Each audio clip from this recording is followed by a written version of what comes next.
भारत किसके लिए जीना चाहिए, मतलब किसके लिए जीना चाहिए, मतलब वास्तव में कि परिवार के लिए या संसार के लिए या अपने लिए? इन तीनों बातों में एक को जोड़ लो, एक बात को जोड़ लो। आपका जीवन किसके लिए है, हमको ये आप पहले उत्तर दे दो, हम आपको फटाक से उत्तर दे देते हैं। आपका जीवन किसके लिए है? इसको तो मालूम नहीं महाराज। हाँ, इसीलिए आप समझ नहीं पाए ने। तीनों बातें एक है। आप जी रहे हो सिर्फ भगवान के लिए, अनजाने में भी, अनजाने में भी भगवान के लिए जी रहे हो। ये इंद्रियां, ये मन, ये शरीर, ये प्राण भगवान की रचना है। आप भगवान के अंश हो ना, भगवान के द्वारा ही नियत समय तक के लिए इस शरीर में हो। अनजाने में भी भगवान को सब प्यार करते हैं। कैसे? जैसे इनके अंदर भगवान बैठे हुए हैं, ये तुम नहीं जान पा रहे हो। ये तुम्हारी पत्नी कौन है पूर्व में, पूर्व जन्म में कौन थी ये? तुम्हारी बेटी कौन थी? तुम्हारा बेटा कौन आया है? कुछ पता नहीं। ना आप अपने को जानते हो ना इनको जानते हो। जो आपको भी जानता है, इनको भी जानता है और आपको बहुत प्यार करता है, उसे कहते हैं भगवान। और उसी के लिए आप जीवन जी रहे हो, अनजाने में भी। अनजाने में अपने को जीवन में कि मेरे पत्नी है, मेरा बच्चा है, मेरा बेटा है, मेरा परिवार, मैं जो ये मैं है वो श्री कृष्ण है, वही भगवान है जिसे तुम जान नहीं पा रहे हो। ये तुम नहीं हो, ये तुम्हारा ढांचा है। मानते हो कि नहीं?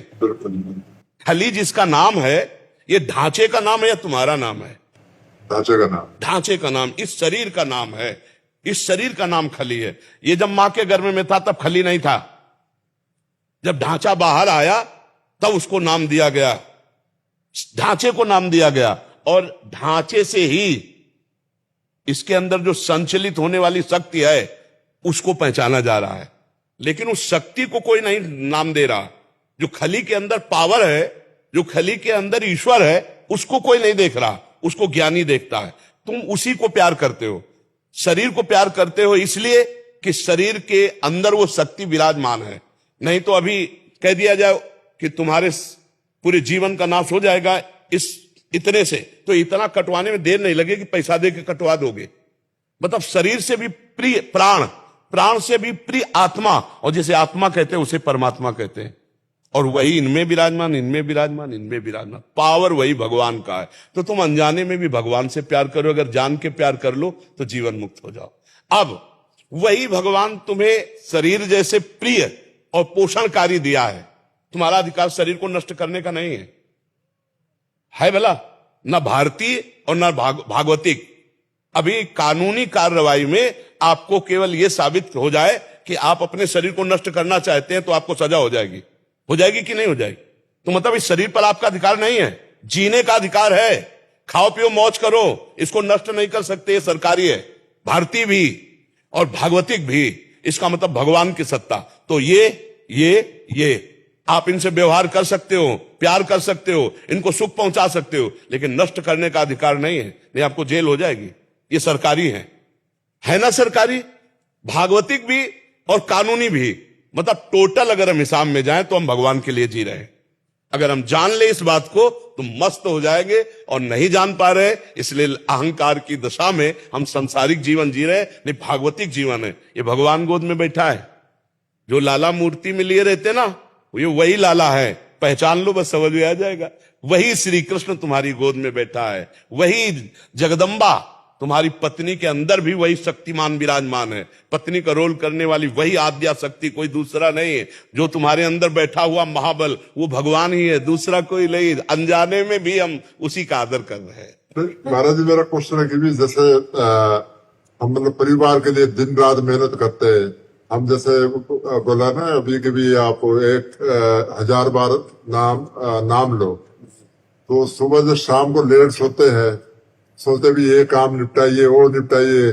सुबह होता है यार उठिए, फिर जिम लगाइए फटाफट। वो भी मतलब मैं ये सोचता कि किसके लिए हम कर रहे हैं, मतलब कभी अपने। अगर आप सत्संग कभी सुने हो, हमने कहा कि सारा समय का कार्य भगवान को समर्पित कर दो तो भजन बन जाएगा। भगवान का भजन करने से ही पूर्णता ये बात समझ में आएगी। नहीं, आपको ये लग रहा है कि मैं अपने लिए जी रहा हूं, अपने परिवार के लिए जी रहा हूं, लेकिन ये जीवन कोई महत्व का जीवन नहीं। इसका कोई महत्व नहीं है, भजन नहीं हुआ जीवन में। ध्यान रखना, जब तुम जाओगे तो अकेले जाओगे यहां से, ना ये शरीर जाएगा ना परिवार का कोई जाएगा। और अगर भजन नहीं है तो यहाँ का जिम और यहाँ का तुम्हारा सारा नाम और यहाँ का बैंक बैलेंस, एक पैसा तुम्हारे साथ नहीं जाएगा। पत्नी सद्भावना कर सकती, साथ नहीं जा सकती। बेटे तुम्हारे लिए आंसू बहा सकते, साथ नहीं जाएंगे। अभी आप जो जीवन दे रहे हो वो अनजाने में भगवान को ही दे रहे हो। परिवार को मत मानो, ये भगवान के ही सदस्य हैं, तुम इनको नहीं जानते हो। ये आए, हम वही समझाना चाहते तुम्हें कि तुम कह रहे हो कि हम दिन भर लगे हुए हैं परिवार के लिए, तो हम अपने लिए लगे हैं या परिवार के लिए लगे हुए हैं? नहीं, आप भगवान के लिए लगे हो, ये बात मान लो। अभी आप अपने लिए मानते हो, अपने परिवार के लिए मानते हो, इसलिए थोड़ा बोझा सा भी लगता है। नहीं लगता है बोझा सा? कितना करो। शब्दों में कहें कि जैसे हम चल रहे हैं जी, परिवार के लिए कमा रहे हैं, सब कुछ कर रहे हैं, अपनों को भी देख रहे हैं, क्योंकि व्यवहार में हमारे जी, तो इसी को कैसे माने कि भगवान का है? क्योंकि वो है, मानने से ही तो है। हम पूरा समय भगवान को समर्पित, इसीलिए कह रहे कम से कम 1000 बार राधा नाम जप करना। उससे समझ आएगा, समझ आएगी, बौद्धिक शक्ति बनती चली जाएगी, बुद्धि समझ में आती चली जाएगी। और धीरे धीरे जब आपको लगे तो खान पान सुधार लो। ठीक है महाराज। धीरे धीरे लगे, हम इसीलिए पिछली बार कुछ बोले नहीं थे और इस बार कुछ बोल रहे हैं, अभी पूरा ब्रेक नहीं मार रहे। धीरे धीरे आप, पहले से तो काफी हाँ धीरे धीरे धीरे पहले से मैं काफी सुधार कर हाँ, लिया। धीरे बहुत चेंज हो गया महाराज जी। घर पे जो हमारा है सब चेंज हो गया महाराज जी। बेटी का क्वेश्चन है, ये शुरू से जब से हुई है ना, ये श्री कृष्ण जी को बहुत मानती है। तो इसका जैसे हम घर पे जैसे और भी हमारे देवी देवता को मानते हैं, इसको ये कंफ्यूजन में है कि मानती भाई है कृष्ण जी को, और ये कंफ्यूजन में है कि मैं क्या करूं, इसको मार्गदर्शन कुछ दिखा दो ताकि ये भी समझ आए अभी से ना छोड़। हाँ, इसमें बात ये देखना है कि जैसे घर में भाई है तो भाई के अलावा माँ भी तो है ना, बहन भी तो है ना। तो जैसे हम दुर्गा देवी विराजमान है तो समझती है मेरी माँ है, और भी देवता हैं तो सब श्री कृष्ण के ही अंश से तो है। हम किसी का निरादर ना करें, पर हमें प्यार श्री कृष्ण से है तो हम उनकी पूजा करें। और अन्य जितने भी भगवत स्वरूप हैं किसी का निरादर ना करें, सब में प्रणाम करें, क्योंकि सब भगवान के स्वरूप। मान लो देवी जी हैं तो अम्बा है, जगत जननी है। भगवान शिव है तो जगत पिता है। जितने और देवता हैं तो सब भगवान ही के अंश से तो है। तो अपने श्री कृष्ण से प्यार करें और सब देवताओं को नमस्कार करें। इतना सुंदर तुम्हारा भाव है कि श्री कृष्ण की बात सुनकर तुम्हारे आंसू आ गए। तुम तो बहुत पूर्व की कोई भजन करने वाली सखी हो, नहीं तो ऐसा कैसे हो सकता है? तो यही समझाते कि सब भगवान जी श्री कृष्ण जी सब है। हाँ, तो निरादर नहीं करते। ये बहुत ये पेंटिंग्स बनाती है जैसे राधा जी की। ये तो गजब की बात है भाई, आपके घर में इतनी भजनानंदी संत आ गई। ये पूर्व की कोई संत रही है? नहीं तो भगवान के लिए ऐसे आंसू आना बड़ा मुश्किल होता है। आप ही बताओ, भगवान के लिए रो सकते हो? भगवान के लिए बहुत सुंदर, बड़ी कृपा है आपकी कि जो ऐसी संतान है आपके पास। श्री कृष्ण प्रेमी पूर्व का कोई भजनानंदी महात्मा है जो अपना भजन पूर्ण करने के लिए तुम्हारे घर आया। बहुत सुंदर, भगवान की बहुत कृपा है आपकी। बोलती है पहले कृष्ण जी को राखी बांधती है, फिर बोलती है मेरा भाई है, फर्स्ट भाई मेरे कान्हा जी। हाँ बिल्कुल, बहुत सुंदर बात। हमें बहुत अच्छा लगा बच्चा आपसे मिलकर, बहुत अच्छा लगा। आप ऐसे नाम जप करना और श्री कृष्ण से प्यार करना, फिर देखना वो जीवन कैसा उन्नतिशील बनाते हैं श्री कृष्ण। ठीक है?